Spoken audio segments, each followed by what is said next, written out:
Air India লন্ডনগামী ফ্লাইটে ২৪২ জন যাত্রীর সকলেই মারা গেছেন।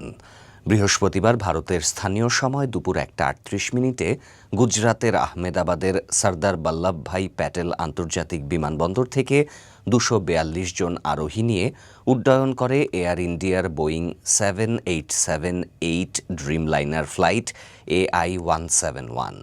কিন্তু ওড়ার কয়েক মিনিটের মধ্যেই সেটি মেঘানী নগরের একটি আবাসিক এলাকার ব্রিজে মেডিকেল কলেজ ছাত্রাবাসের ওপর ভেঙে পড়ে।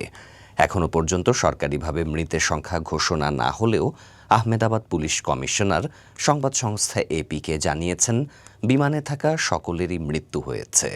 এয়ার ইন্ডিয়ার পক্ষ থেকে প্রকাশিত তথ্যানুযায়ী বিমানটিতে ছিলেন ১৬৯ জন ভারতীয় নাগরিক, ৫৩ জন ব্রিটিশ, ৭ জন পর্তুগিজ এবং ১ জন কানাডীয় যাত্রী। স্থানীয় পুলিশের তথ্য অনুযায়ী আহমেদাবাদের একটি হাসপাতালে ইতিমধ্যেই প্রায় ১০০টি দেহ আনা হয়েছে। কিছু আহত যাত্রীকে আশপাশের হাসপাতালে ভর্তি করা হয়েছে, যদিও তাঁদের অবস্থা আশঙ্কাজনক বলে জানানো হয়েছে।